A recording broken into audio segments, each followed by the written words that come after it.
ومن سيئات أعمالنا ونعوذ بالله من شرور أنفسنا ومن سيئات أعمالنا ونعوذ بالله من شرور أنفسنا ومن سيئات أعمالنا. أما بعد،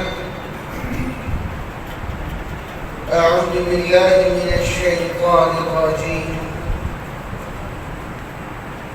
بسم الله الرحمن الرحيم. سارعوا إلى مغفرة من ربكم وجنة عرضها السماوات والأرض أعدت للمتقين. وقال الله تعالى: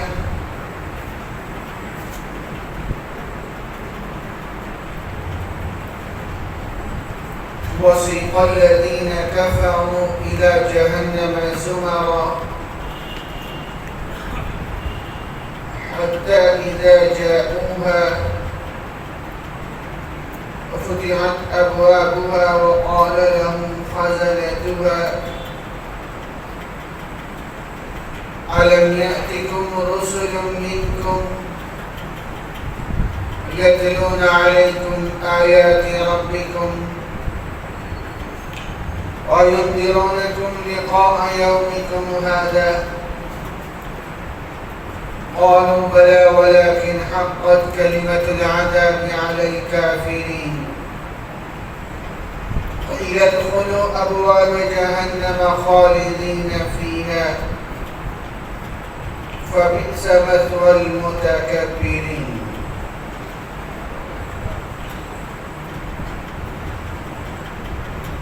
قال النبي صلى الله عليه وسلم: المهدي من عترتي. وقال النبي صلى الله عليه وسلم: يعطي اسمه اسمي واسم أبي اسم أبي، أو كما قال عليه الصلاة والسلام. صدق الله العظيم وصدق رسوله النبي الكريم، ونحن على ذلك لمن الشاهدين والشاكرين، والحمد لله رب العالمين. انتہائی عقیدت، محبت اور توجہ کے ساتھ درود پاک پڑھیں۔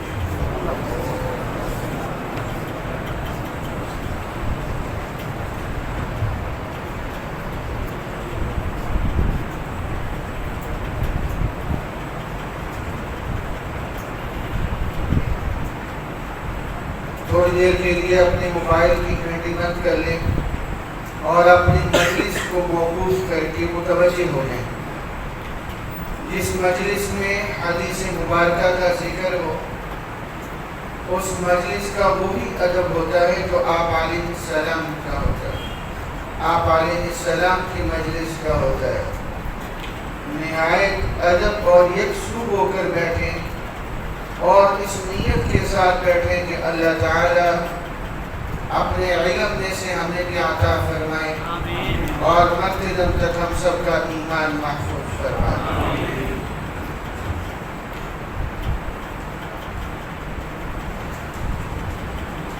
دین اسلام کی بنیادی عقائد میں سے اللہ تعالی کے متعلق ہمارے جو عقائد ہیں،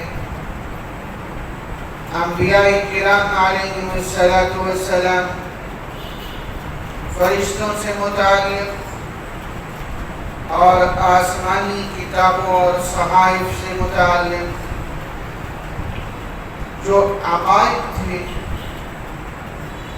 وہ تقریباً تفصیل کے ساتھ آپ کے سامنے آ چکی ہے۔ آج اس کی آخری نشست ہے عقائد کے حوالے سے، جس واليوم الآخر والقدر خيره وشره من الله تعالى والبعث بعد الموت. یہ جو موت کے بعد کا اٹھنا ہے اس پر کچھ گفتگو کل ہو چکی ہے. پل صراط سے گزرنا یہ ہمارے ایمان کا ایک حصہ ہے. کل تفصیل سے بات آئی کہ جس قدر نیکیاں ہوگی اسی حساب سے اسی کیفیات سے یہ انسان اس سے گزرے گا. بعض پلکتے جھپکتے اس پل کو کراس کر جائیں گے. اللہ تعالیٰ ان میں سے ہمیں بھی بنا دے. آمین آمین کہیں. یہ بڑا خطرناک مرحلہ ہے. بعض وہ جو بجلی کی چمک، بعض وہ جو پرندے کی اڑان، بعض وہ جو گھوڑے کی دوڑنے کی رفتار، بعض وہ جو اونٹ کی رفتار، اور بعض گھسٹ کے جس قدر دنیا میں تیاری ہوگی، جس قدر گناہوں سے بچے ہوں گے اور جس قدر نیکی ہوگی اسی حساب سے وہاں معاملہ پیش آنے والا ہے. اور جو زیادہ گناہگار اور کافر ہیں وہ الجھ کر گریں گے، اور وہ گرنا کوئلوں کے اوپر نہیں ہے.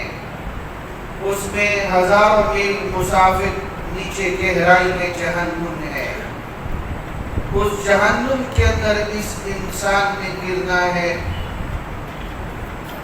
اللہ تعالیٰ ہم سب کی حفاظت فرمائے.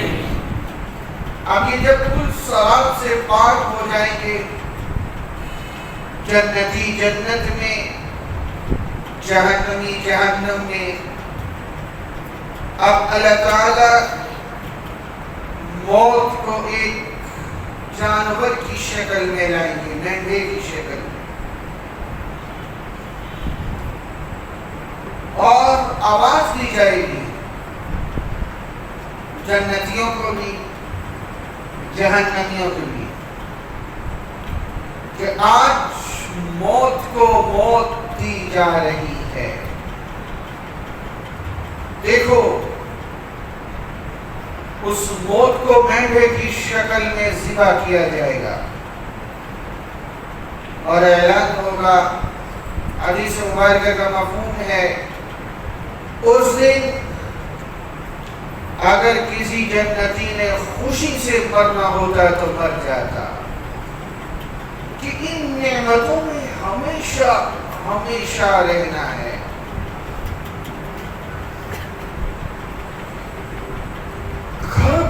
خرب سال، لفظ خرب بھی ایک موقع پہ آ کے ختم ہو جاتا ہے.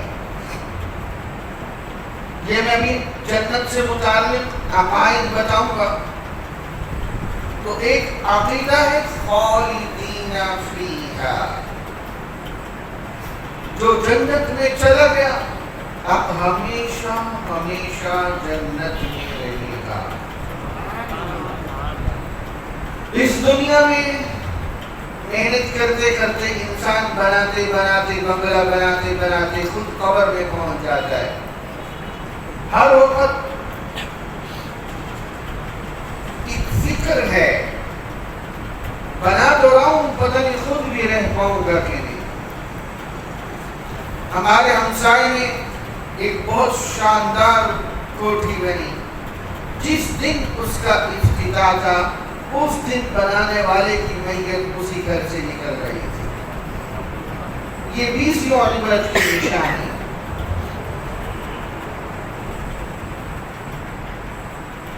یہ موت ختم.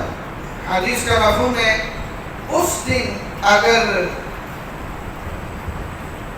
کسی نے غم کی وجہ سے مرنا ہوتا تو جہنمی غم سے مر جاتے کہ اب موت نہیں ہے، اس عذاب میں رہنا پڑے گا۔ وہ کیا عذاب ہے؟ تھوڑی سی تفصیل بتا سکوں گا، میرا مضمون کچھ لمبا ہے آج۔ جنت سے متعلق ہمارا ایک بنیادی عقیدہ یہ ہے کہ جنت کا وجود ہے، موجود ہے۔ بعض ایسے بھی سر پھیرے آئے جنہوں نے جنت کا انکار کر دیا۔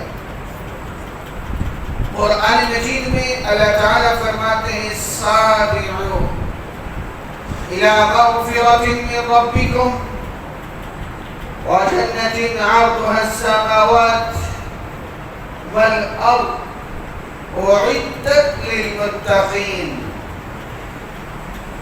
تیزی کرو، دوڑو، کدھر؟ دنیا کی طرف نہیں، الی مغفرہ، رب کی مغفرت کی طرف اور جنت کی طرف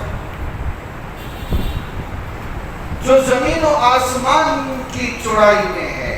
عرضها السماوات والارض اعدت للمتقین، کس کے لیے بنائی گئی ہے؟ متقین کے لیے۔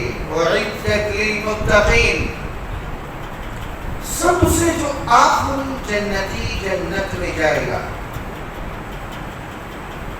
اور جب جنت میں پہنچے گا اس کو بتایا جائے گا یہ دنیا سے 10 گنا بڑی جنت تیری ہے۔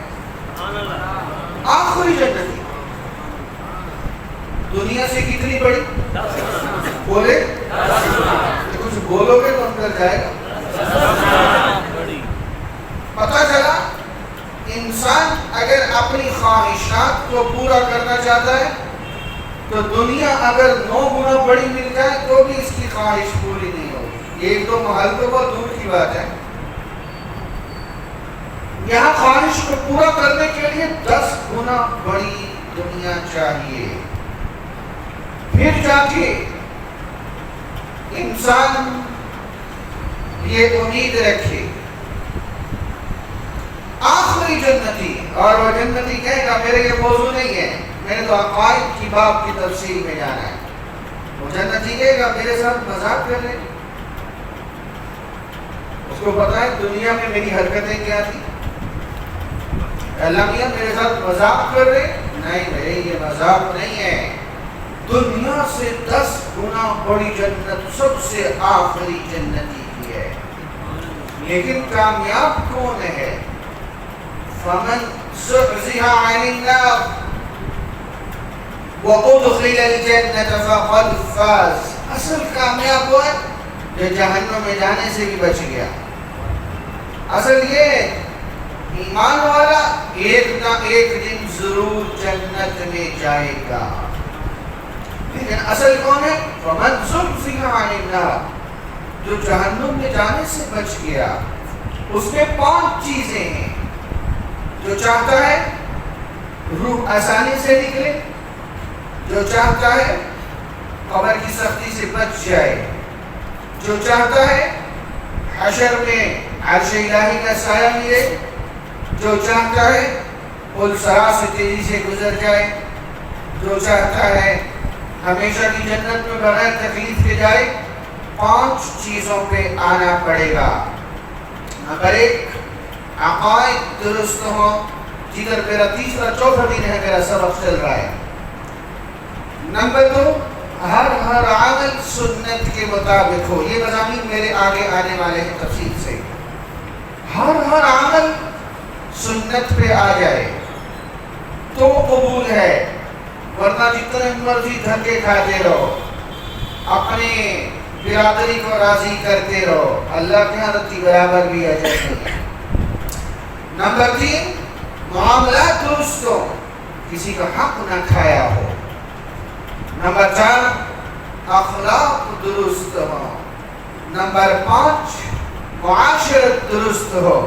ان 4 پہ گفتگو ابھی آنی ہے تفصیل کے ساتھ آئندہ دنوں میں۔ ابھی عقائد پہ گفتگو ہے۔ چاہتے ہو عمل قبول ہو، عقیدہ درست رکھو، میں نے پہلے دن بھی کہا اپنے نوجوان ساتھیوں سے جو پہلے دن نہیں آ سکے وہ میری یہ گفتگو ریکارڈ ہو رہی ہے، اس کو بار بار سنیں، بڑوں کی باتیں میں تو پھونک لوں، عقیدے کی گفتگو بار بار سنو، جس چیز کا تذکرہ بار بار ہوتا ہے وہ دل میں بیٹھتا ہے۔ ہم دنیا کے تذکرے کرتے ہیں تو دنیا بیٹھتی ہے، ہم آخرت کے تذکرے کریں گے تو آخرت کا یقین بیٹھے گا۔ دوسرا عقیدہ، جنت میں داخلہ کب ہوگا؟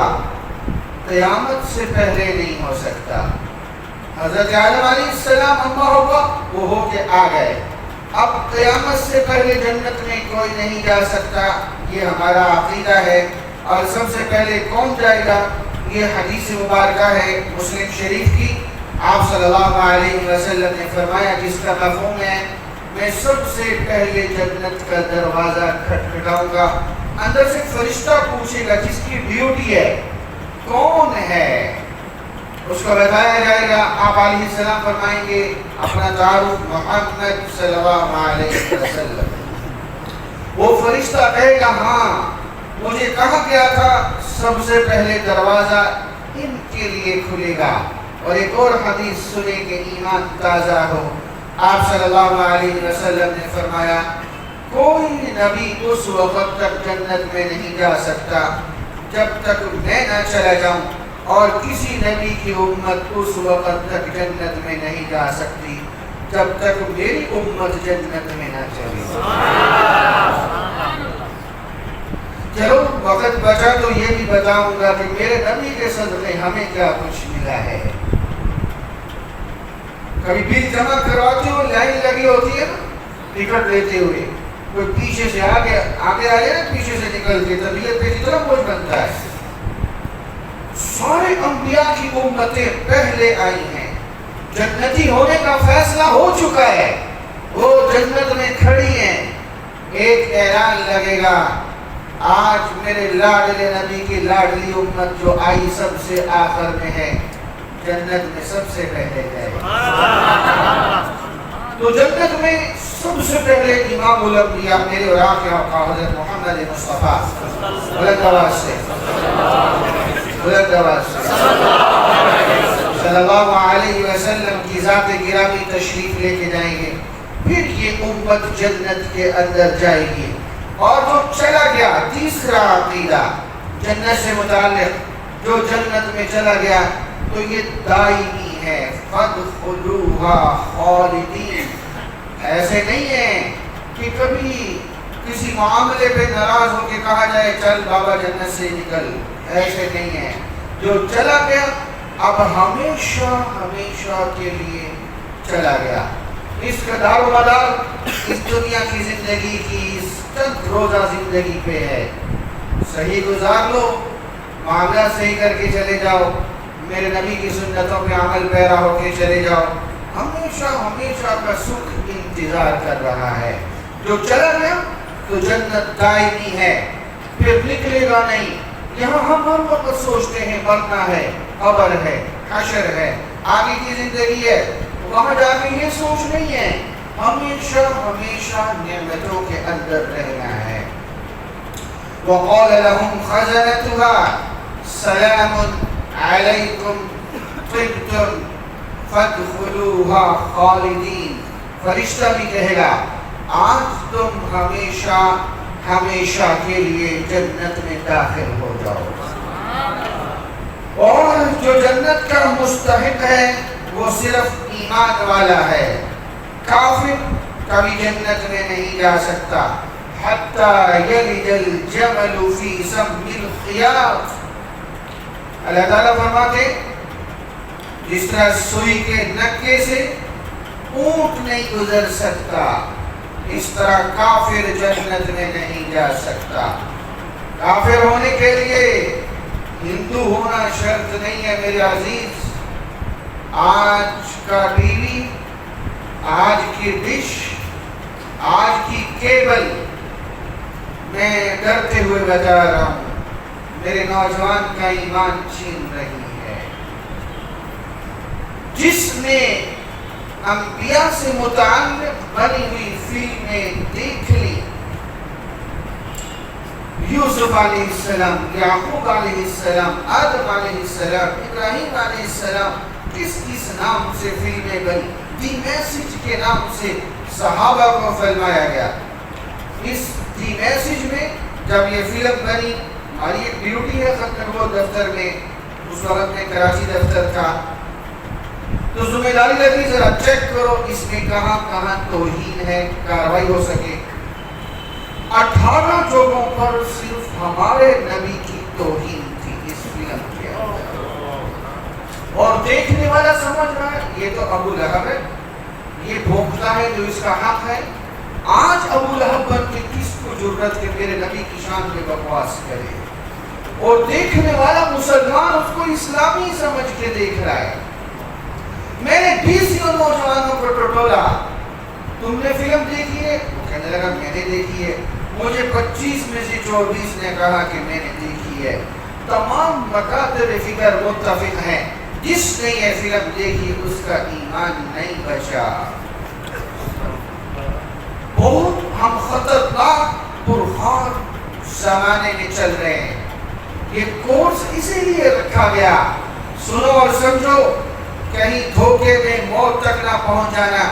میرے نبی نے فرمایا ہے یصبح مؤمنا ویمسی کافرا، صبح مسلمان شام کافر ہو چکا ہوگا، اس کو پتہ ہی نہیں ہے۔ لطیفے بنے ہوئے ہیں، یہ موضوع بھی چند دنوں میں آئے گا کہ وہ کفریہ الفاظ کون کون سے ہیں جس کی بنا پر انسان ایمان سے نکل جاتا ہے۔ یہ تمہیں اشارے دے رہا ہوں، داڑھی کا مذاق اڑایا جا رہا ہے، شادی کا مذاق اڑایا جا رہا ہے، طلاق کو مذاق بنایا جا رہا ہے۔ یہ اسلامی شاعر ہیں، دیکھنے والا ڈرامہ سمجھ کے دیکھ رہا ہے، یہ ڈرامہ نہیں ہے، یہ تیرے ایمان کو چھینا جا رہا ہے۔ میرے دوست سمجھ لو، ایمان بچا لو۔ اور جو جنت میں چلا گیا وہاں کیا کیا نعمتیں ہیں؟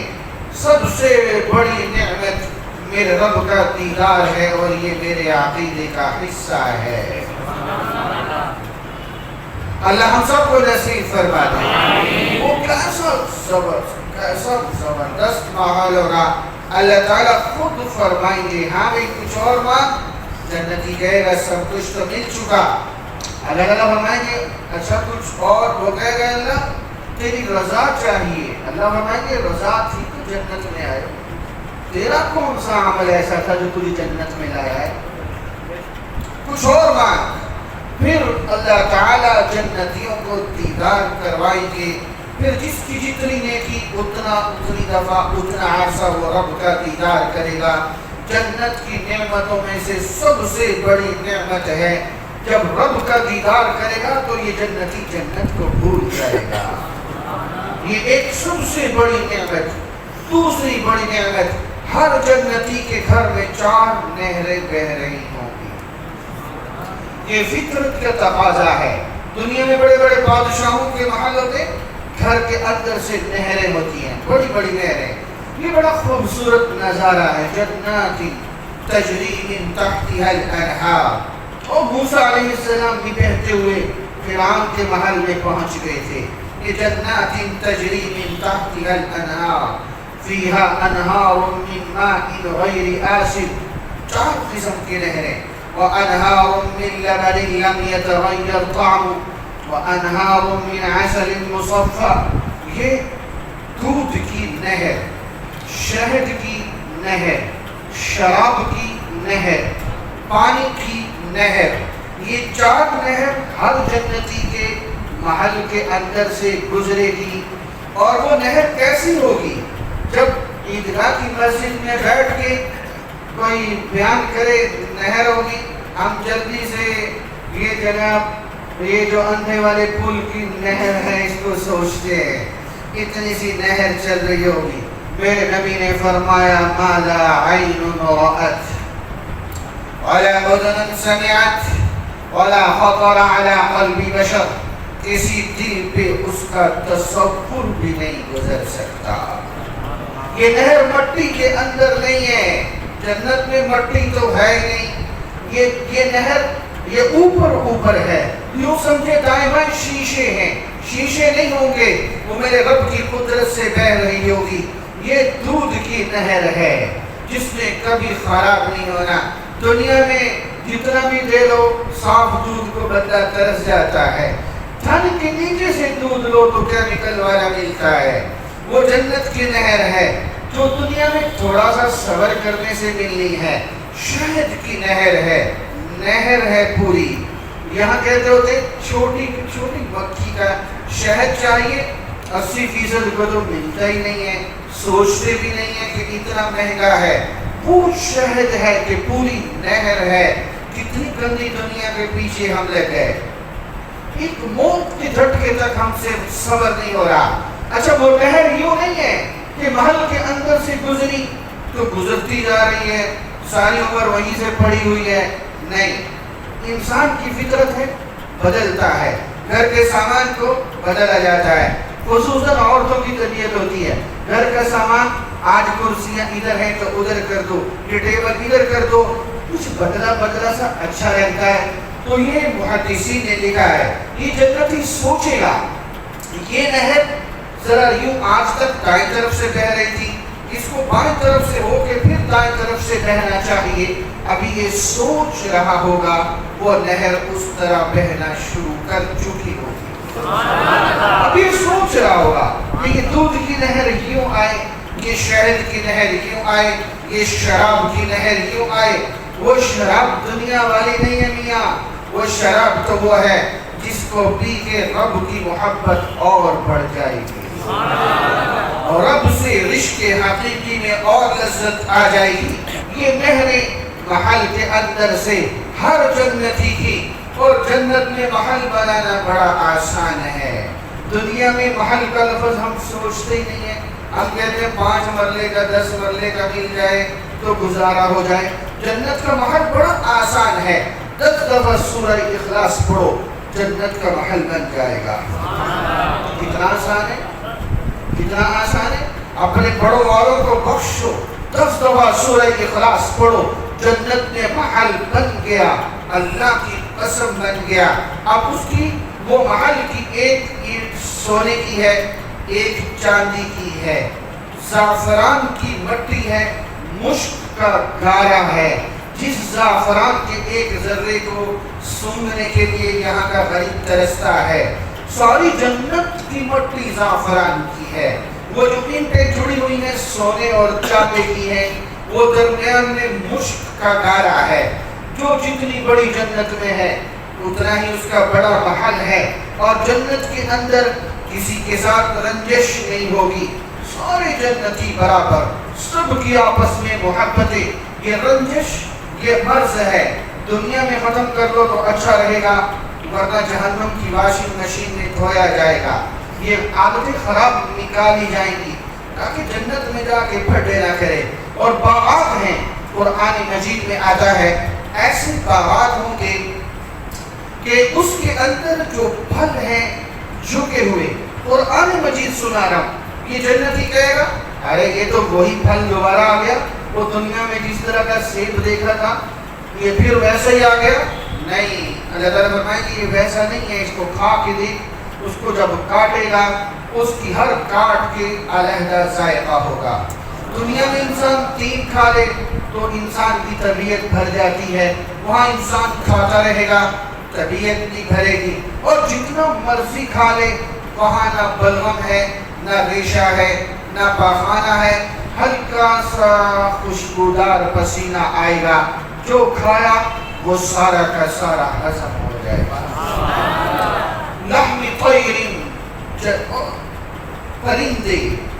کیسے انسان دنیا میں کہتا ہے فلاں پرندہ کھاؤ, اس پہ تو پابندی لگ چکی ہے, وہ تو میں کھا ہی نہیں سکتا, بڑا مہنگا ہے. وہاں ایک سے ایک پرندہ, اس کا ذائقہ کیسا ہونا چاہیے, یہ کس طرح کا بھونا ہوا چاہیے. ابھی یہ انسان تصور کرے گا فیہا ما تشتہیہ الانفس وتلذ الاعین. یہ ادھر انسان سوچے گا, ادھر وہ پرندہ اس طرح سے بھن چکا ہوگا, اس طرح سے بن چکا ہوگا. یہ جنت کی نعمتیں. اور جنت میں جو ایک بڑی نعمت کا ذکر آیا کہ ریشم کا لباس ہوگا. یحلون فیہا من اساور من ذہب ولؤلؤا. اور مرد مرد یہ کنگن پہنیں گے سونے کے ہیرے کے، یہ مرد پہنیں گے ریشم کا لباس پہنیں گے، یہ بادشاہی ہے، دنیا میں نہیں پہن سکتے، جنت میں جا کے پہنے گا۔ اور فرمایا سونے چاندی کے کنگن ہیں اور وحور عین، اللہ تبارک و تعالی وہاں جنتیوں کے نکاح فرمائیں گے حوروں کے ساتھ۔ میں نے ابھی ایک جملہ آپ کو کہا، ہمارے ہاں اس کا مذاق بنتا ہے کہ کفر تک انسان کو لے جاتا ہے۔ اللہ تعالیٰ کی نعمتوں کا مذاق مت اڑاؤ، یہ حور ہے جس کا حسن اللہ کے نبی نے فرمایا وہ صرف اپنا دوپٹے کی ایک جھلک لہرا دے تو کائنات کا سارا حسن ماند پڑ جائے۔ اور ہر جنتی کی اللہ تبارک و تعالیٰ نے نعمتوں میں یہ بنیادی نعمت رکھی ہے، لیکن جو دنیا کی عورت ہے اللہ اس کا حسن اس حور کے حسن سے بھی زیادہ فرما دیں گے، کیونکہ یہ دنیا میں عبادات کر کے گئی ہے، روزے رکھ کے گئی ہے، نماز پڑھ کے گئی ہے، اس کے حسن کو رب جنت کی حور سے بھی زیادہ عطا فرما دیں گے۔ اور پانی کی آبشاریں ہیں اور جنت میں ہمیشہ ہمیشہ رہنا ہے۔ 33 سال کی عمر ہوگی، 33 سال کی عمر، قد لمبا ہوگا۔ 33 سال اس معنی میں نہیں جو آج ہماری دنیا کی عمریں ہیں، یہ اصل جوانی کی پھوٹتی ہوئی جوانی ہے، ہلکی ہلکی مونچھیں ہیں، جنت میں داڑھی نہیں ہے، یہ دنیا میں رکھنا پڑے گی، یہ واجب ہے، یہ مضمون آگے آ رہا ہے۔ میرے بعض عزیزوں نے سنت سمجھا کہ جس طرح مسواک سنت ہے نہ کرو تو گناہ نہیں ہوتا تو داڑھی کو نہ رکھا، ایسا نہیں ہے، یہ واجب ہے رکھنا۔ اور داڑھی ہر بال کا ایک مشت ہونا، ہر طرف سے ایک بال کا ہر طرف سے ایک مشت ہونا یہ لازمی ہے، یہ دنیا میں ہے، جنت میں داڑھی نہیں ہوگی۔ وہاں کا انسان کا حسن، وہاں کا انسان کی عمر ہمیشہ ہمیشہ کے لیے جوان ہے، ہمیشہ ہمیشہ کی صحت ہے، ہمیشہ ہمیشہ کی جنت ہے۔ اور پھر یہ جنتی اللہ تعالیٰ ایک وقت آئے گا ان کی جہنمیوں سے گفتگو فرمائیں گے، وہ بھی قرآن کے اندر مذکور ہے۔ وَنَادَى أَصْحَابُ الْجَنَّةِ أَصْحَابَ النَّارِ أَنْ قَدْ وَجَدْنَا مَا وَعَدَنَا رَبُّنَا حَقًّا فَهَلْ وَجَدْتُمْ مَا وَعَدَ رَبُّكُمْ حَقًّا قَالُوا نَعَمْ فَأَذَّنَ مُؤَذِّنٌ بَيْنَهُمْ اللَّعْنَةُ اللَّهِ عَلَى الظَّالِمِينَ۔ وہ جنتی اللہ تعالیٰ درمیان میں کھڑکی نما چیز بنائیں گے، جب جنتی جنت میں، جہنمی جہنم میں۔ نادا اصحاب الجنہ، یہ بھی نعمت کو اضافہ کرنے والی چیز ہے کہ وہ دیکھو کتنی تکلیف میں ہے، اللہ نے مجھے کتنی راحت میں رکھا ہوا ہے۔ یہ جہنمی کو پکارے گا اور بتائے گا ان قد وجدنا ما وعدنا ربنا حقا، جو ہم سے ہمارے رب نے وعدہ کیا تھا ہم کو مل چکا، ہمیں بتایا گیا تھا۔ سبحان اللہ کہنے پہ ایسا درخت لگے گا جو 500 سال عربی اور نسل گھوڑا دوڑتا رہے، اس کا سایہ ختم نہیں ہوگا۔ مل چکا، ہمیں بتایا گیا تھا 10 دفعہ اخلاص پڑھنے سے محل بنے گا، مل چکا۔ ہمیں بتایا گیا تھا بیمار کی بیمار کرسی کرنے سے 70,000 فرشتوں کی تمہیں ثواب پہنچے گا، استغفار اور دعائیں پہنچے گی، مل چکا۔ جو کہا تھا مل چکا، تم بھی تو بتاؤ، فَهَلْ وَجَدْتُمْ، تم بھی تو بتاؤ تمہارے ساتھ کیا بیتی ہے۔ وہ جہنمی کہیں گے قَالُوا نَعَمْ، ہاں جو ہم سے کہا گیا تھا ہمیں بھی مل چکا ہے، ہمیں بتایا گیا تھا جو ایک نماز قضا کرے گا 2,88,00,000 سال جہنم میں جلنا پڑے گا۔ میرا دل کرتا ہے ایک دفعہ میرے ساتھ بولو 2,88,00,000 سال ایک نماز قضا کرنا ہے، ایک نماز۔ قضا کس کو کہتے ہیں؟ پڑھ لی، وقت گزر گیا، جان بوجھ کے سستی کی ہے، وقت گزر گیا، پھر پڑی، سستی کی، نیند آئی ہوئی ہے، سوتے رہے، نوجوان دوستوں کی مجلس لگی ہوئی ہے، گپے لڑاتے رہے، دوپہر کا وقت ہے، اے سی میں لیٹے رہے، چائے پی رہے، لگے رہے۔ نہیں، کتنا بڑا حماقت ہے۔ ہم تو ایک لمحے کے لیے گرم چھری کو برداشت نہیں کر سکتے، یہ لگی پورا ہفتہ نیند نہیں آتی اس تکلیف میں، وہاں آگ میں جلنا پڑے گا۔ نماز پڑھ لی ہے، وقت گزر گیا، سستی کر کے بعد میں پڑھی ہے، 2,88,00,000 سال جہنم میں جلنا پڑے گا۔ میں ان ماؤں سے پوچھنا چاہتا ہوں جو بیٹوں اور بیٹیوں کے لیے کہتے ہیں سونے تو رات دیر سے سوئی تھے، جو ان کے ساتھ بھلائی کر رہی ہے۔ میرے نبی نے فرمایا ہے 7 سال کی عمر میں بچوں کو نماز کی تلقین کرو، 10 سال میں نہ پڑھے تو مارو۔ کون کہہ رہے؟ رحمت للعالمین۔ تم بڑا رحمت للعالمین بنتا ہے اور بنتی ہو، میرے نبی سے بڑا کوئی رحمت للعالمین نہیں ہو سکتا۔ اس کو جگاؤ،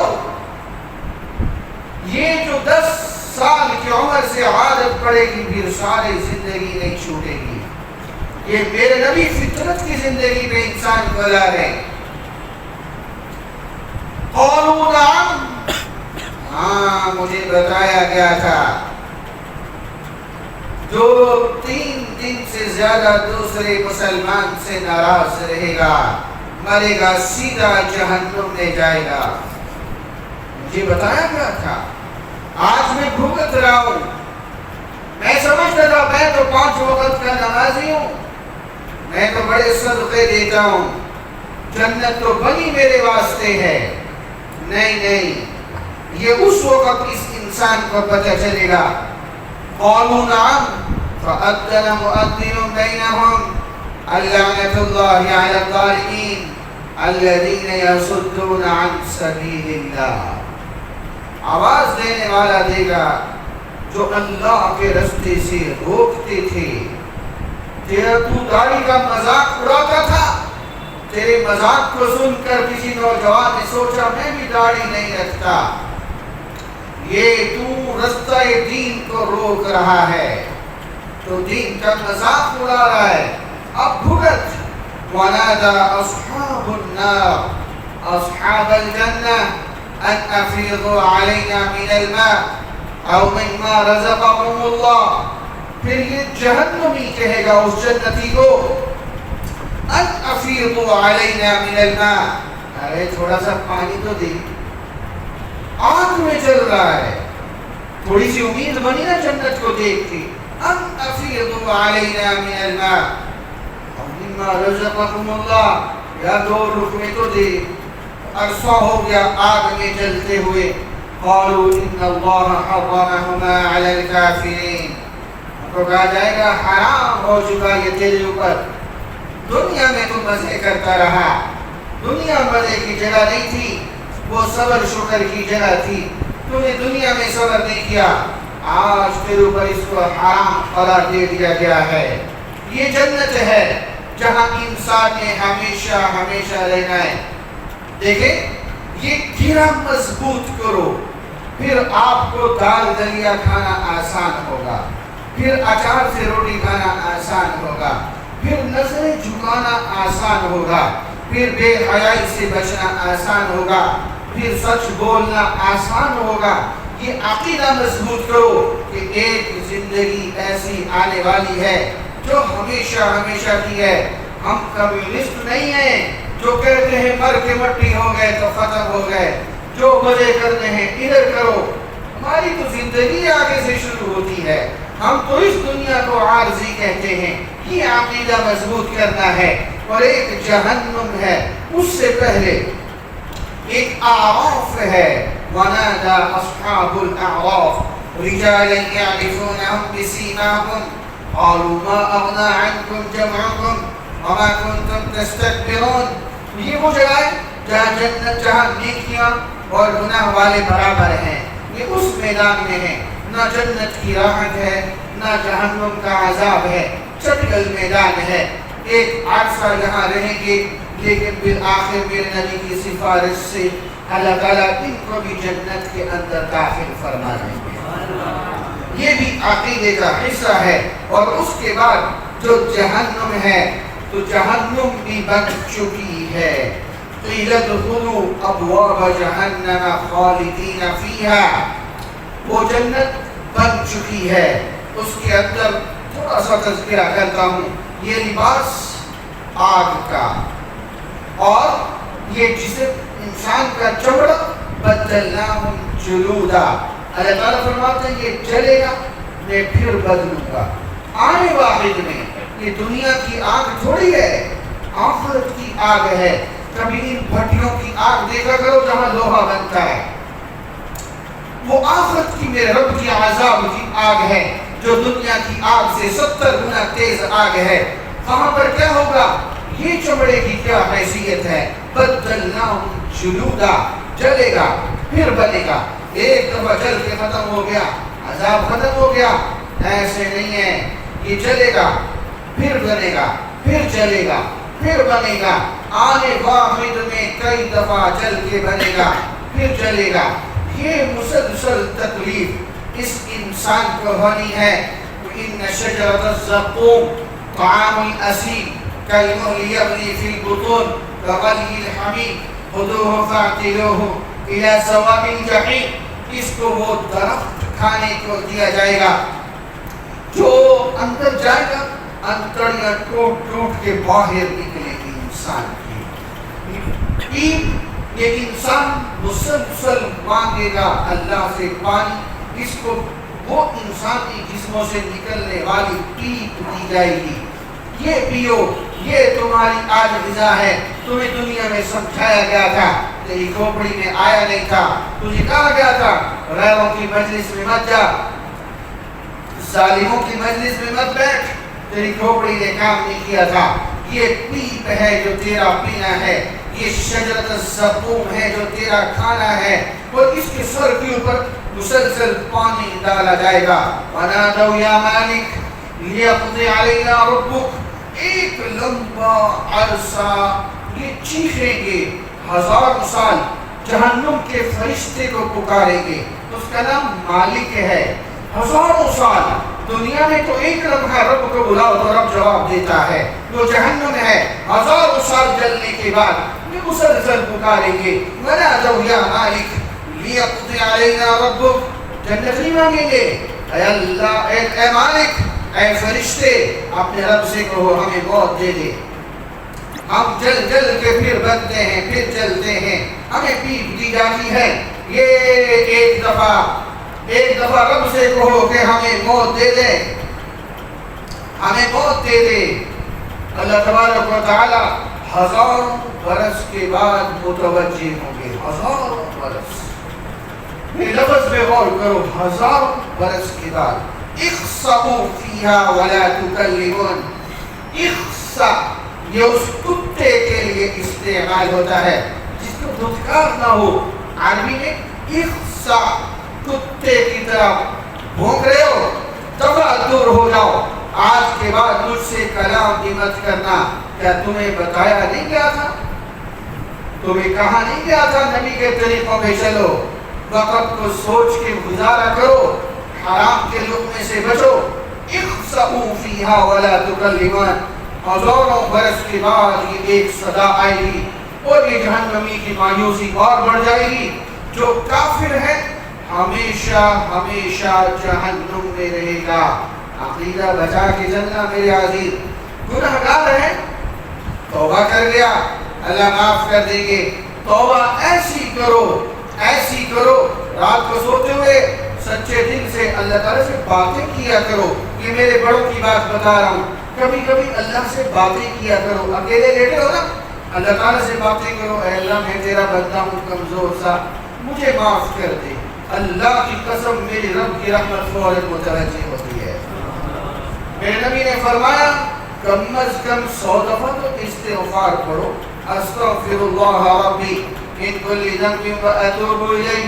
کتنا زور لگتا ہے اور نہیں استغفر اللہ الذی لا الہ الا هو الحی القیوم واتوب الیہ، کم از کم انسان اتنا پڑھ لے یہ جہنم ہے یہ جنت ہے، ایک نہ ایک جگہ تو جانا ہے۔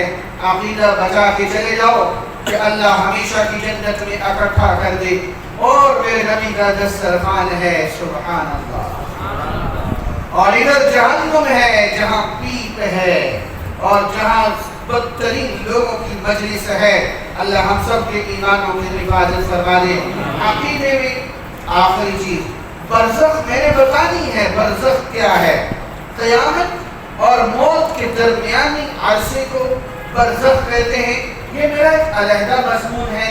جب میں آپ کو بتاؤں گا مرنے والا جاتا ہے تو اگلے جہان میں کیا ہوتا ہے، بھر کے مٹی نہیں ہوتا انسان، اگلے جہان میں جاتا ہے سارے خاندان والے اکٹھے ہو جاتے ہیں، کیا حال ہے بھائی، بلانے کا کیا حال ہے، کیسے حال پوچھتے ہیں، وہ کیسے تسلی دیتا ہے۔ یہ ایک برزخ کی زندگی کی عجیب کہانی ہے جو احادیث سے ثابت ہے، اور شہداء کی زندگی ہے، اور میرے نبی انبیاء کی زندگی ہے۔ یہ برزخ کی زندگی یہ پورے گھنٹے ڈیڑھ گھنٹے کا ایک سبق ہے جو آئندہ دنوں میں آئے گا، میں آج اس کو نہیں چھیڑنا چاہ رہا، میرا موضوع کہیں اور جا رہا ہے۔ ایک حصہ باقی رہ گیا، تقدیر۔ تقدیر کیا ہے؟ وَالْقَدْرِ خَيْرِهِ وَشَرِّهِ مِنَ اللَّهِ تَعَالَى وَالْبَعْثِ بَعْدَ الْمَوْتِ۔ اچھی بری تقدیر میرے رب کی طرف سے ہے۔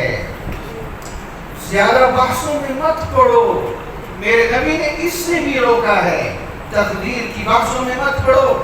ایک جملہ دینا چاہتا ہوں، سلیم الفطرت سنے گا محفوظ کر لے گا، بس کرو بھائی، سلیم الفطرت سنے گا محفوظ کر لے گا۔ ذرا توجہ سے ایک جملے میں تقدیر کی بات سمجھاؤں گا، ایک جملے میں، ذرا دھیان میں آؤ، ہوش میں آؤ، لمبی بحثوں سے بچو، میرے نبی نے منع کیا ہے، لمبی بحثیں مت کرو، اتنا ایمان رکھو، اچھی بری تقدیر میرے رب کی طرف سے ہے۔ یہ تقدیر کیا ہے؟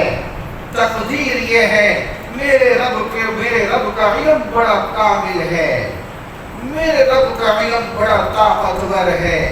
یعلم السر واخفی، میرے رب کا علم جو دل میں وسوسہ ہے رب وہ بھی جانتا ہے، واخفی جو وسوسہ آنے والا ہے میرے رب اس کا بھی علم رکھتا ہے۔ هو يعلم خائنة الأعين وما تخفي الصدور، میرے رب آنکھ کی خیانت کو جانتا ہے، علم بڑا طاقتور ہے، میرے رب ماضی کو بھی جانتا ہے، استقبال کو بھی جانتا ہے۔ جب میرے رب کا علم اتنا وسیع ہے، سنو پھر میرے رب کو پتا تھا کہ یہ بندہ دنیا میں جائے گا وہ مرنے تک یہ کرے گا یہ کرے گا یہ کرے گا اور جہنم کے رستے پہ جا کے جہنم میں جائے گا، میرے رب نے اس کو لکھ دیا، یہ تقدیر ہے۔ میرے رب کے علم میں تھا یہ بندہ یہ نیکی کرے گا یہ نیکی کرے گا یہ نیکی کرے گا، یہ ایمان لائے گا، یہ جنت کے رستے پہ جائے گا اور جنت میں چلا جائے گا۔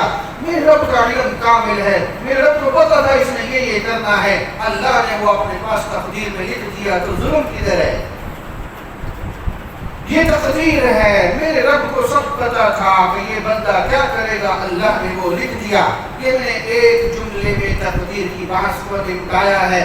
آؤ ایک واقعہ سناتا ہوں، تھوڑی سی اور تعظیم لے، پھر ایک اہم گفتگو شروع کرنے والا ہوں۔ بڑا بنیادی عقیدہ ہے حضرت مہدی علیہ الرضوان کا۔ وہ ایک آدمی تھا، کہنے لگا میرے 3 سوال ہے جس کا آج تک کوئی جواب نہیں دے سکا، آج تک کوئی جواب نہیں دے سکا۔ انہوں نے کہا اچھا، انہوں نے کہا وہ پہاڑ کے اوپر ایک پٹھان رہتا ہے، ناراض نہ ہوئیے گا، اس سے جا کے پوچھو وہ تمہیں جواب دے گا۔ اس نے کہا ٹھیک ہے، وہ اوپر گیا، اس نے کہا کہ مجھے لوگوں نے آپ کے پاس بھیجا ہے، یہ 3 سوال ہیں، جواب چاہیے۔ اس نے پوچھا کون سا سوال ہے؟ وہ کہنے لگا ایک سوال یہ ہے کہ اللہ ہے۔ اس نے کہا ہے، پوچھنے لگا کہاں ہے؟ کہاں ہے؟ پہلا سوال۔ دوسرا سوال وہ کہنے لگا کہ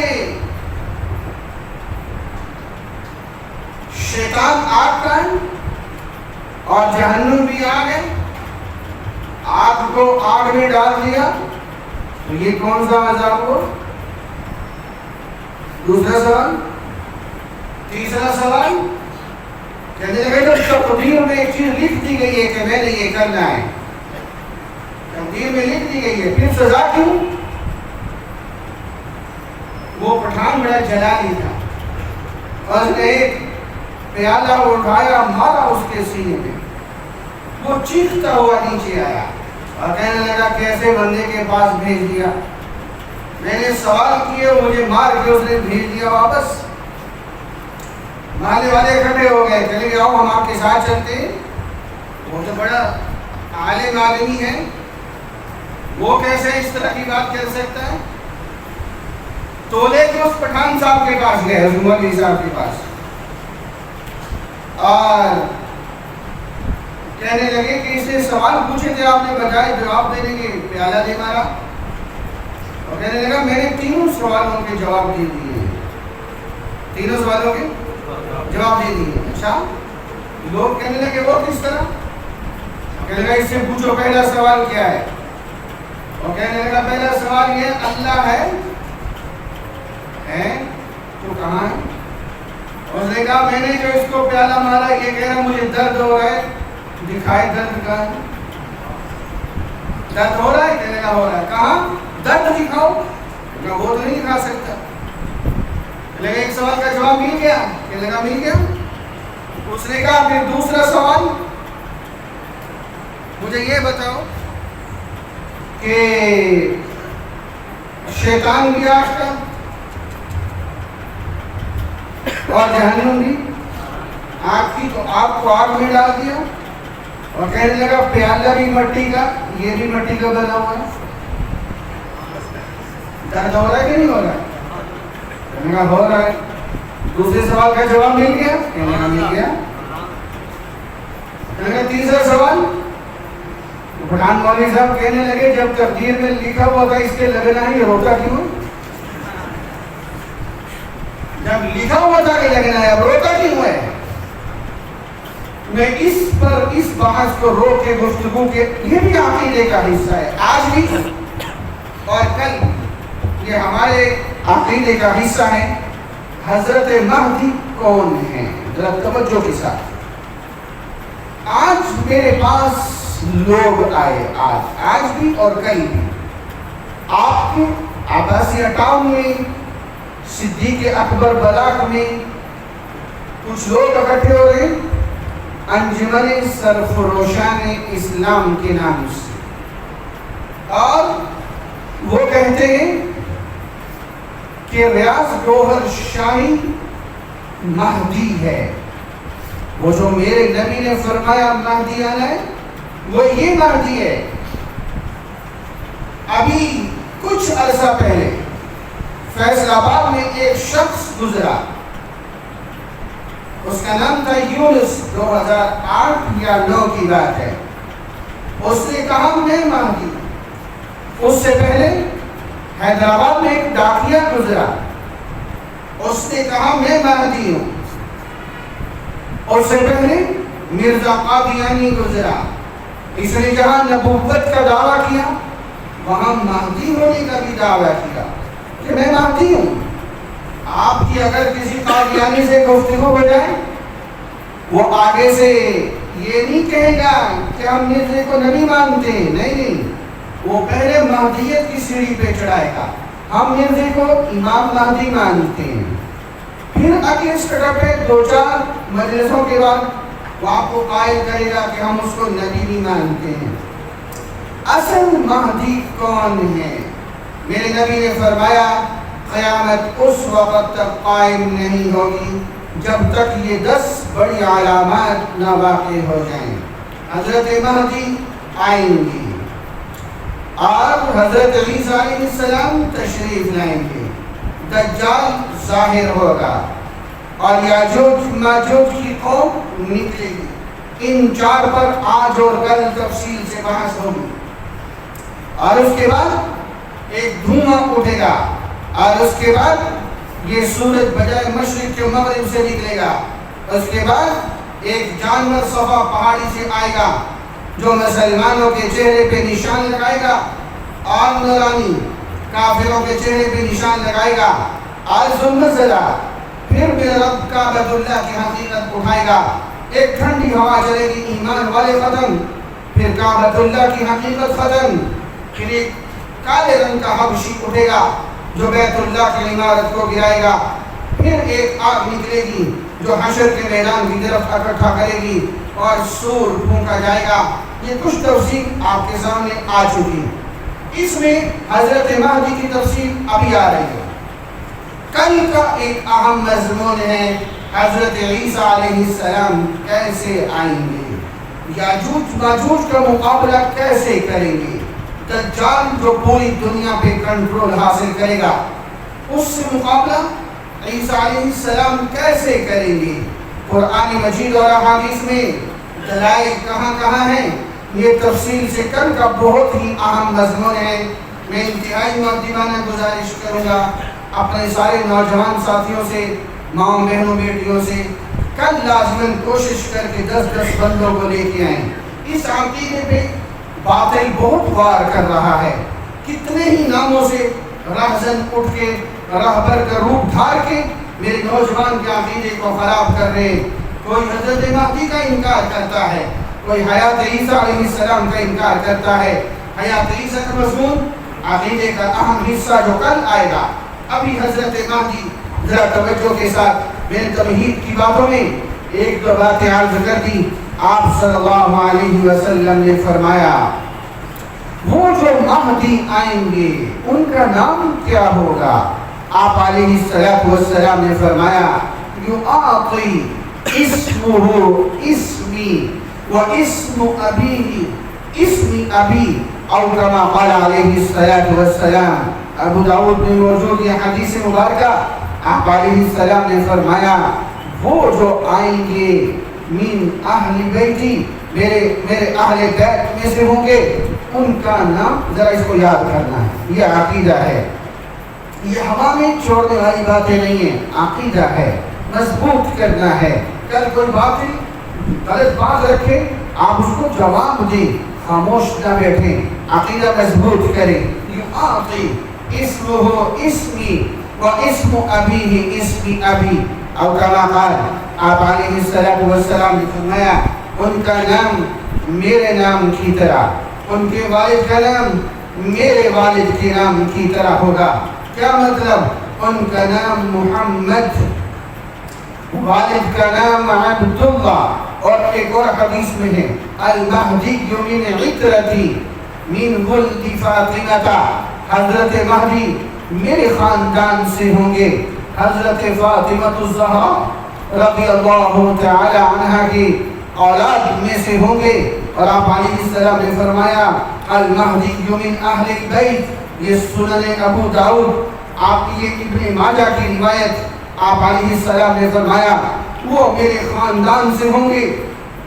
بڑے بڑے محدثین میں حضرت مولانا بدر عالم میر اٹھی رحمۃ اللہ علیہ، حضرت مولانا ادریس کاجلوی رحمۃ اللہ علیہ، حضرت مولانا مفتی نظام الدین شامی رحمۃ اللہ علیہ، یہ بڑے بڑے اکابر نے لکھا. ان کی والدہ کا نام آمنہ ہوگا. مجھے حدیث نہ مل سکی، بڑوں نے لکھا ہے، کہیں نہ کہیں حقیقت موجود ہے. اتنی تو وضاحت ہے یعطی اسمہ اسمی و اسم ابیہ اسم ابی. سید ہیں، حضرت فاطمہ کی اولاد میں سے ہیں، اور اس کے بعد نام محمد ہے، والد کا نام عبداللہ ہے. یہاں عجیب بات میں آپ کو سناؤں، حضرت ملا علی قاری رحمۃ اللہ علیہ فرماتے ہیں جس طرح حضرت ابراہیم علیہ السلام کی اولاد میں ان کے 2 بیٹے زیادہ مشہور ہوئے.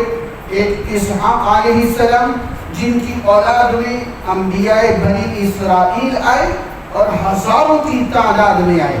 دوسرے بیٹے حضرت اسماعیل، ان کی اولاد میں ایک ہی نبی آئے، خاتم الانبیاء آئے، محمد مصطفیٰ آئے، اور تمام انبیاء پہ ہیرے کی طرح چمکتے ہوئے نظر آئے. بالکل اسی طرح حضرت علی رضی اللہ تعالیٰ عنہ کی اولاد میں یہ دو بیٹے حسن اور حسین، جنت کے سردار، ہمارے سروں کے تاج۔ خوب سنو، حضرت حسین ابن علی رضی اللہ تعالیٰ عنہ کی اولاد میں ہزاروں کی تعداد میں اولیاء اللہ آئے ہیں، آتے رہے، اب بھی آ رہے ہیں، لیکن حضرت حسن کی اولاد میں جو مشہور ولی اللہ آئے گا، وقت کا بڑا آئے گا، وہ ایک آئے گا، وہ حضرت مہدی آئیں گے، جو آ کر وہ ہیرے کی طرح تمام اولیاء پر چمکتے ہوئے دکھائی دیں گے۔ اور حضرت مہدی انہوں نے خلافت کو چھوڑا تھا۔ میرے نوجوان کو تاریخ کا پتہ ہی نہیں ہے، یہ انشاءاللہ میرا مضمون ہے، یہ میں یہاں تفصیل سے بتاؤں گا کہ حضرت حسن نے خلافت کیوں چھوڑی تھی۔ ان کو 6 ماہ گزرے تھے حضرت علی رضی اللہ تعالیٰ عنہ کے بعد حکومت کرتے ہوئے خلافت میں۔ 6 ماہ کے بعد انہوں نے خلافت چھوڑ دی۔ کیوں چھوڑ دی؟ وہ بھی ابے کی طرح ڈٹ جاتے نا، حق تھا، نہیں ڈٹے، اپنے ہاتھ حضرت امیر معاویہ رضی اللہ تعالیٰ عنہ کے ہاتھوں میں دیے۔ یہ تاریخ کا ایک انوکھا اور تابناک واقعہ ہے۔ رب کعبہ کی قسم، آج جو پوری دنیا پر اسلام نظر آ رہا ہے، اس میں اس ہاتھ دینے میں، امیر معاویہ کے ہاتھوں میں ہاتھ دینے میں ایک بنیادی کردار ہے۔ خبر کریں، یہ آئندہ تاریخ اسلام تفصیل سے آ رہی ہے، وہاں میں بتاؤں گا۔ حضرت حسن نے خلافت کی قربانی دی تو حدیث مبارکہ میں آتا ہے جب قیامت کے نزدیک وہ بڑی شخصیت آئے گی تو فرمایا من ولد فاطمہ، وہ فاطمہ کی اولاد میں سے ہوں گے جو مہدی ہوں گے۔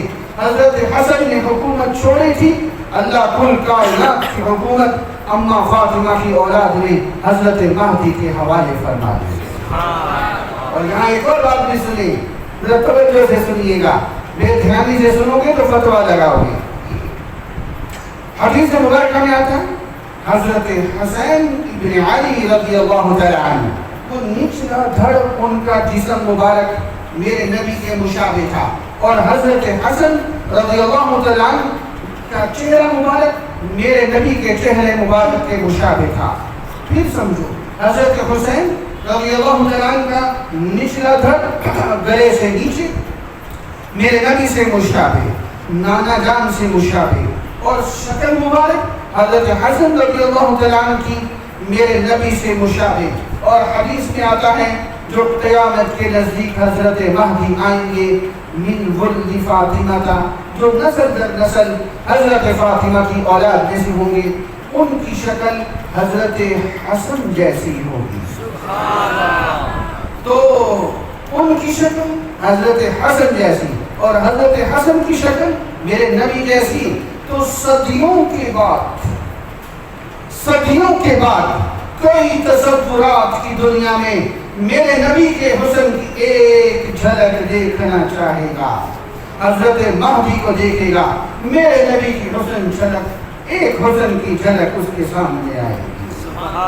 یہ حضرت حسن، حضرت مہدی علیہ الرضوان، میں ایک لفظ بول رہا ہوں، علیہ الرضوان، میں علیہ السلام نہیں کہہ رہا، علیہ السلام مانا تو اس پہ سلامتی ہو، یہ لفظ نبی کے لیے استعمال ہوتا ہے، میں رضی اللہ تعالیٰ عنہ نہیں بول رہا، یہ لفظ صحابی کے لیے استعمال ہوتا ہے۔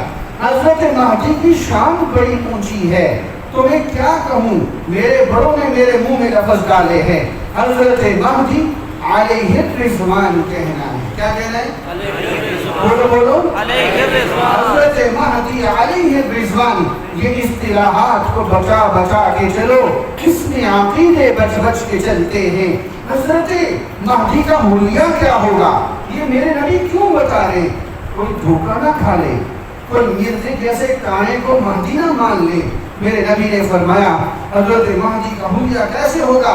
ابو سعید خدری رضی اللہ تعالیٰ عنہ سے روایت ہے ابو داؤد شریف میں، المہدی منی اجلل جبہہ اقنل انفا، آپ علیہ السلام نے فرمایا ان کا چہرہ، ان کا ماتھا چوڑا اور ان کی ناک باریک لمبی اور آپ علیہ السلام نے فرمایا ان کی زبان میں لکنت ہوگی، اور اس لکنت کی وجہ سے وہ کبھی یوں اپنی ران کے اوپر یوں ہاتھ ماریں گی گفتگو کرتے ہوئے۔ یہ میرے نبی نے اس لیے فرمایا سنو، علامتیں سنو، دھوکہ مت کھانا۔ میں نے تو 4-5 کا ذکر کیا جو جھوٹے مہدی ہیں، 1400 سال میں 20 لوگ دعویٰ کر چکے ہیں، میں نے ان کا نام لے لیا۔ میں موضوع کو کچھ آگے بڑھانا چاہتا ہوں۔ حضرت مہدی پیدا کہاں پہ ہوں گے؟ حدیث میں آتا ہے، حضرت علی رضی اللہ تعالیٰ عنہ سے روایت ہے، حضرت مہدی کا جو مولد ہے المدینہ، وہ مدینہ منورہ میں پیدا ہوں گے۔ کب آئیں گے؟ فی آخر الزمان، آخری زمانے میں آئیں گے۔ کیسے آئیں گے؟ ام سلمہ رضی اللہ تعالیٰ عنہ سے روایت ہے، آپ علیہ السلام نے فرمایا ایک بادشاہ کا انتقال ہو جائے گا، حضرت مہدی ان کا لقب ہے ہدایت یافتہ۔ اصل نام محمد بن عبداللہ، مہدی لقب ہدایت یافتہ، ہدایت یافتہ۔ حضرت مہدی لقب ہے ہدایت یافتہ۔ وہ بادشاہ جو شہید ہوگا تو حضرت مہدی اس ڈر سے کہیں مجھے نہ بڑا بنا دیا جائے، مدینہ منورہ سے مکہ مکرمہ جائیں گے۔ 40 سال کی عمر میں، 40 سال سے پہلے ان کو کوئی نہیں پہچان سکتا۔ 40 سال کی عمر میں پہنچیں گے، حضرت مہدی وہاں پہنچیں گے اور بیت اللہ کا طواف کریں گے۔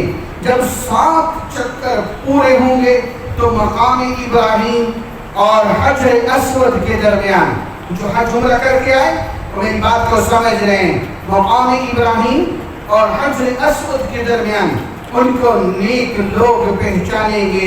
یہ وہی مہدی ہیں جن کا تذکرہ ہمارے نبی نے فرمایا تھا۔ ان کے ہاتھ پہ بیعت کریں گے۔ آپ علیہ السلام کا پیغام ہے آپ کے لیے، میرے لیے، ایشیا والوں کے لیے، یورپ والوں کے لیے، یبایع رجل بین الرکن والمقام۔ آپ علیہ السلام نے فرمایا فَإِذَا رَأَيْتُمُوهُمْ فَبَايِعُوهُمْ، وہ جس کے ہاتھ پہ بیعت ہو رہی ہوگی حضرت مہدی کے، جب تمہیں پتہ چلے تم بھی ان کے ہاتھ پہ بیعت کر لینا۔ وہ امت مسلمہ کا قائد بن کے آئیں گے۔ ادھر حضرت مہدی کا جب کافروں کو پتہ چلے گا حضرت مہدی آ چکے تو ملک شام یہاں کافروں کا قبضہ ہوگا۔ آج وہ قبضہ ہو چکا ہے، سارے کافر وہاں اکٹھے ہو چکے ہیں۔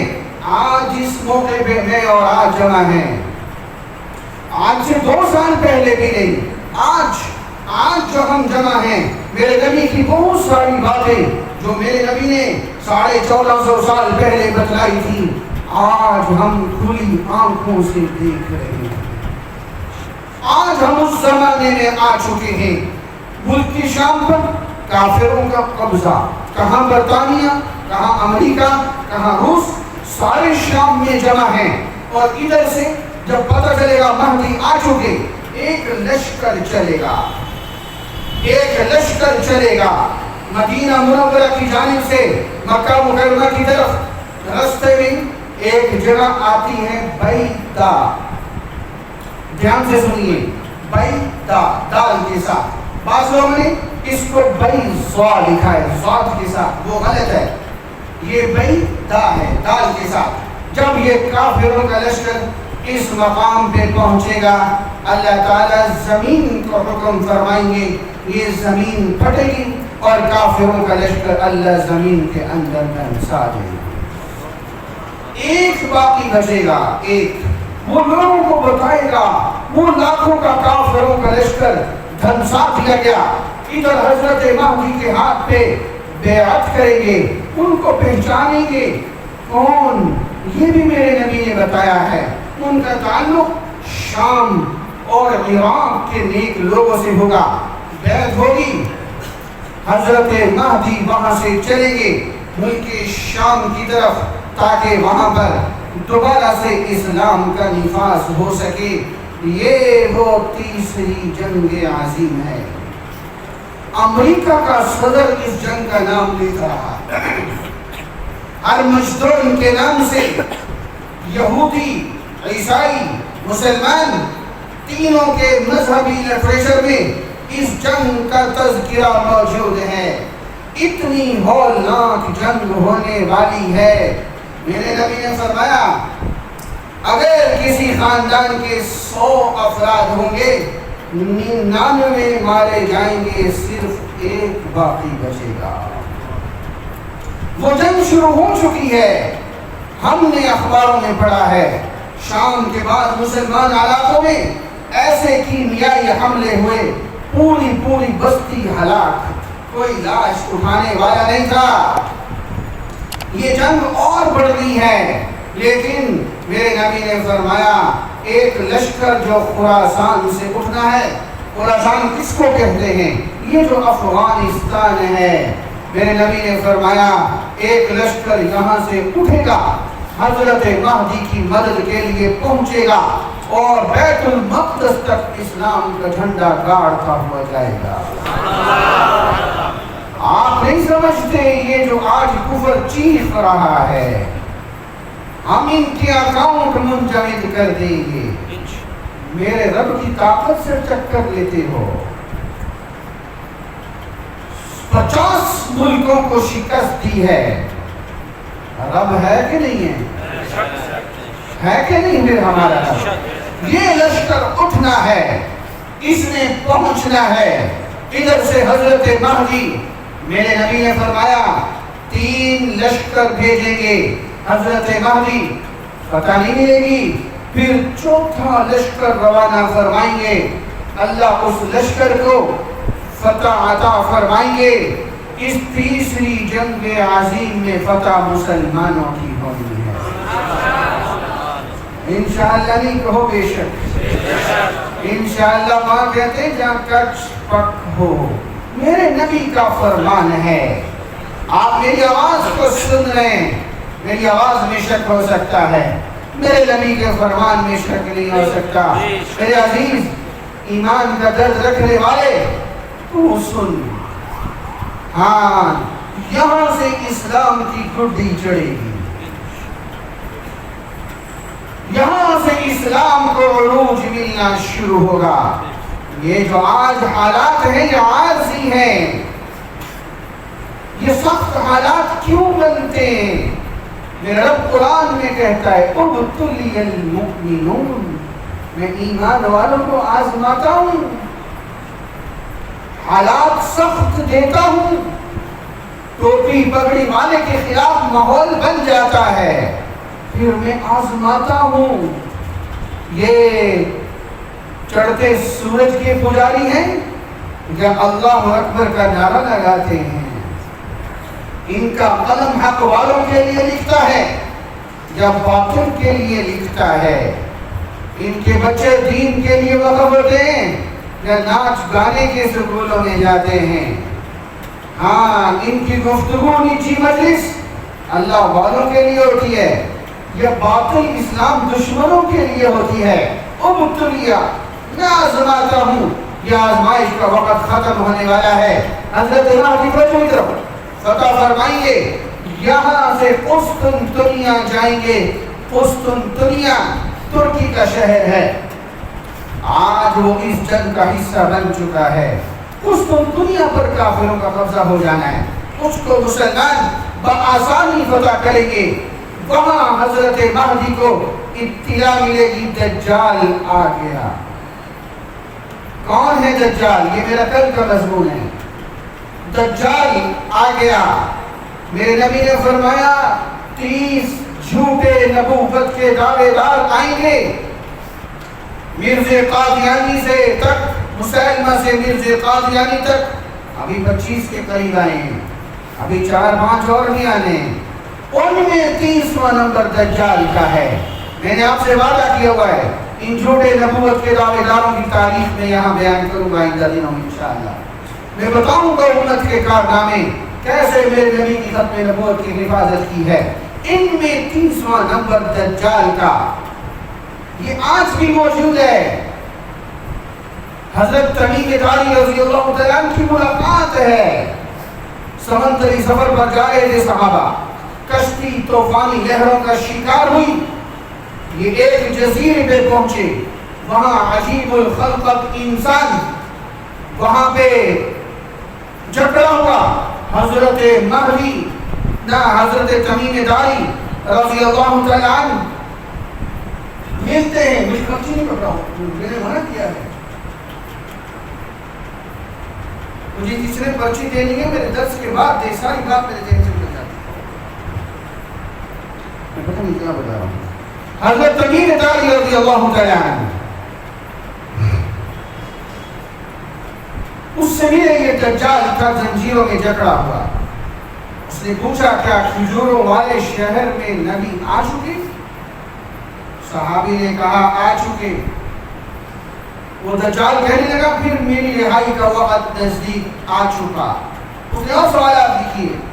یہ دجال مقید ہے، اس کا مقابلہ عیسیٰ علیہ السلام کیوں کریں گے؟ یہ میرا کل کا مضمون ہے. یہ دجال پہلے نبوت کا دعویٰ کرے گا، پھر خدائی کا دعویٰ کرے گا. حضرت مہدی کو پتہ چلے گا پہلی دفعہ اطلاع جھوٹی ہوگی، دوسری دفعہ سچی ہوگی. حضرت مہدی وہاں سے واپس ملک شام تشریف لائیں گے. ملک شام جامع مسجد دمشق آج بھی ملک شام کے اندر موجود ہے. فجر کی نماز کا وقت ہوگا. بعضوں نے عصر لکھا ہے، وہ غلط ہے، خوب سمجھو، خوب عصر غلط ہے، فجر ہے. حضرت مہدی دجال سے مقابلے کے لیے، مسلمان افواج کو مستحکم کرنے کے لیے فجر کی نماز جامع مسجد دمشق میں پڑھانے کے لیے مصلی پر کھڑے ہوں گے. مکبر تکبیر کہہ رہا ہوگا، اللہ اکبر اللہ اکبر. صفیں بن چکی ہیں. اس دوران بخاری شریف کی روایت ہے، کیف انتم اذا نزل ابن مریم فیکم وامامکم منکم. پھر تمہاری خوشی سے کیا کیفیت ہوگی جب عیسیٰ ابن مریم تمہارے اندر تشریف لائیں گے اور تمہارا امام تم میں سے ہوگا. اس کیف انتم کو میں کل بتاؤں گا اس کا مفہوم کیا ہے. عیسیٰ علیہ السلام آئیں گے تو چوری طرف، یہ مسجد کے اندر آئیں گے. یہ مکبر تکبیر کہہ رہا ہے. یہ مہدی مصلی پہ ہیں. یہ حضرت مہدی پیچھے ہٹیں گے. جس طرح ہمارے ہاں ہوتا ہے، کوئی بڑا اللہ والا آ جائے، امام مصلی چھوڑ دیتا ہے، نماز آپ پڑھائیں. حضرت مہدی پیچھے ہٹیں گے. مسلم شریف کی حدیث ہے، حضرت عیسیٰ علیہ السلام سے فرمائیں گے تعال صلینا، آئیے ہمیں نماز پڑھائیے. حضرت عیسیٰ علیہ السلام آگے بڑھیں گے. میرے نوجوان ہاتھ جوڑ کے حدیث سنانے لگا ہوں، سنو، غلط فہمی کا شکار نہ ہونا. حدیث میں یہاں تک موجود ہے فَيَضَعُ عِيسَى يَدَهُ بَيْنَ كَتِفَيْهِ. حضرت عیسیٰ علیہ السلام اپنا ہاتھ، دایاں ہاتھ یوں حضرت مہدی کے دونوں کندھوں کے بیچ میں رکھیں گے اور یوں حضرت مہدی کو آگے کریں گے. حضرت مہدی مصلی پہ، عیسیٰ علیہ السلام مقتدی، اور عیسیٰ علیہ السلام مقتدی بن کر امت کو سبق دیں گے. میں اپنی شریعت کو چلانے کے واسطے نہیں آیا، میں امت محمدیہ کا جرنیل بن کے آیا. نبی ہوں گے لیکن فیصلے قرآن و سنت کے مطابق ہوں گے. کیف انتم اذا نزل ابن مریم فیکم وامامکم منکم. تعجب ہے، تعجب، تعجب در تعجب. کون سمجھائے اس رامتی صاحب کو، انجینئر مرزے صاحب کو، اس لیے جو رہبر کے نام پہ رہزن آئے. میرے نبی نے یہاں تک بتایا اپنا ہاتھ حضرت مہدی کے دونوں کندھوں کے بیچ میں رکھیں گے اور پھر حضرت عیسیٰ کی آمد کا انکار. میرا قرآن کھول کھول کے بتائیں، کل دلائل لائیں گے انشاءاللہ. میرے نبی کھول کھول کے بتائیں، پھر انکار. ارے تو نے جہنم میں جانا ہے تو اکیلے جا. میرے نوجوان کا ایمان نہ بگاڑ، اس کے ایمان کو سلامت رہنے دے. حضرت مہدی نماز پڑھائیں گے. حضرت عیسیٰ علیہ السلام مقتدی بنیں گے. سنو آخری باتیں. حضرت مہدی علیہ الرضوان حضرت عیسیٰ علیہ السلام کے نزول کے بعد 2 برس مزید زندہ رہیں گے. پھر ان کا انتقال ہوگا. فَيُصَلِّي عَلَيْهِ الْمُسْلِمُونَ. ایک حدیث میں ہے مسلمان ان کی جنازہ پڑھیں گے. دوسری حدیث میں ہے عیسیٰ علیہ السلام ان کی جنازہ پڑھیں گے, بیت المقدس کے علاقے میں دفن کریں گے. اب امت کی قیادت عیسیٰ علیہ السلام کریں گے. کیسے ہوگی؟ یہ کل کا مضمون ہے. واپس آؤ. کچھ عرصہ پہلے میری کراچی ایک قادیانی سے گفتگو ہوئی. اس نے ایک کالج کے نوجوان کو گمراہ کیا ہوا تھا. وہ کالج کا نوجوان 90% ہمارے ہاتھوں سے جا چکا تھا. فیڈرل بی ایریے کا رہنے والا عمیر اس کا نام تھا. سر سید کالج میں پڑھتا تھا. اس کی دوستی ایک قادیانی لڑکی سے ہوئی. وہ لڑکی بڑی باتیں کرتی تھی. اس نے اس کو قادیانیت کی پٹڑی پہ چڑھایا اور کفر کی وادیوں میں دھکیل دیا. اس کو عمیر کو کسی نے کہا ختم نبوت دفتر جاؤ, وہاں تیرا مسئلہ حل ہوگا. وہ میرے پاس کراچی ختم نبوت دفتر آیا. میں نے اس سے بات کی. وہ کہنے لگا آپ اس قادیانی لڑکی کو سمجھائیں. میری گفتگو نہیں سے مجھے تو آتا کچھ نہیں ہے. میں نے کہا اپنی اس قادیانی لڑکی کو اپنی والدہ کے ساتھ پردے کے پیچھے بٹھاؤ, وہاں مجھے بلاؤ, پھر گفتگو کرتے ہیں. قصہ مختصر. گفتگو شروع ہوئی. وہ کہنے لگی میں تو مرزا قادیانی کو امام مہدی مانتی ہوں. میں نے کہا اس نے تو مستقل نبوت کا دعویٰ کیا ہے. یہ موضوع آئے گا. مرزا قادیانی نے کہا میں نبی بھی ہوں رسول بھی ہوں نعوذ باللہ. میرے اوپر بارش کی طرح وحی برستی ہے, مرزا قادیانی نے کہا ہے. میں نے کہا وہ تو مستقل نبوت کی دعوے کر رہا ہے اور تم کہتی ہو صرف امام مہدی. یہ میں نے آپ کو شروع میں سمجھایا تھا. یہ چکر دیتے ہیں. شروع میں نبوت کی باتیں نہیں کرتے, پہلے مہدیت کی سیڑھی پہ چڑھاتے ہیں, پھر آہستہ آہستہ نبوت تک لے کے جاتے ہیں. میں نے اس قادیانی لڑکی سے کہا, میں نے کہا دیکھو وہ اپنے آپ کو آئی جی کہتا ہے اور تم اس کو صرف ایسے چو مانتی ہو. نہیں سمجھے. میں نے کہا وہ تو اپنے آپ کو نبی کہہ رہے, تم صرف مہدی مانتی ہو. اب اس کو پتہ چل گیا کہ سامنے والا کچھ جاننے والا ہے. پھر میں نے یہ ساری احادیث سنائی, حضرت مہدی کا یہ سارا واقعہ سنایا.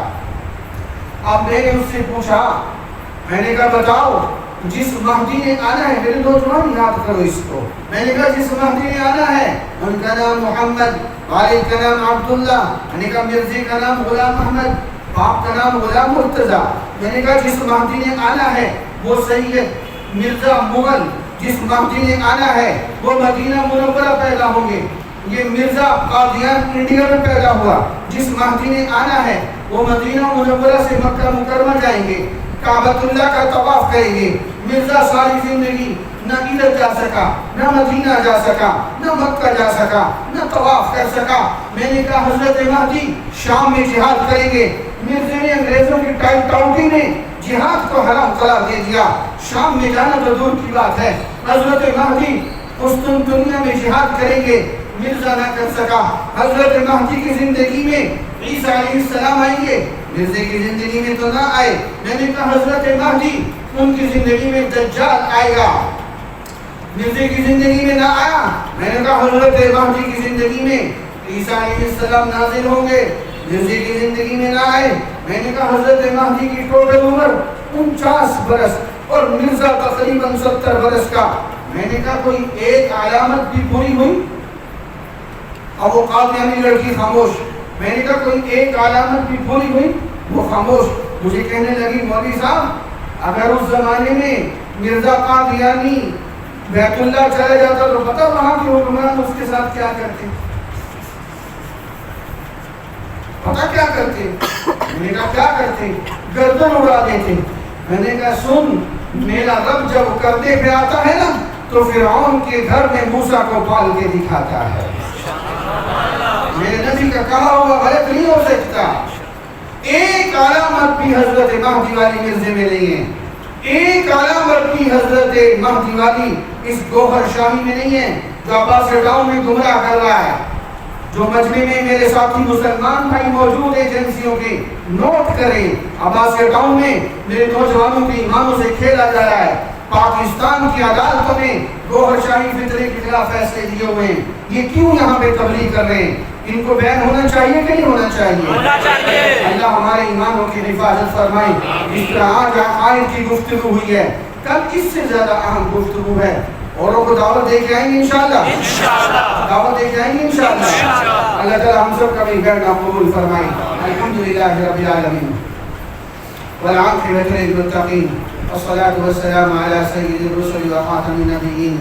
ربنا ظلمنا انفسنا وإن لم تغفر لنا وترحمنا لنكونن من الخاسرين يا حي يا قيوم برحمتك نستغيث اللهم إنا نسألك من خير ما سألك منه عبدك ونبيك محمد صلى الله عليه وسلم ونعوذ بك من شر ما استعاذك منه عبدك ونبيك محمد صلى الله عليه وسلم صلى الله تعالى على خير خلقه محمد وآله وصحبه أجمعين برحمتك يا أرحم الراحمين۔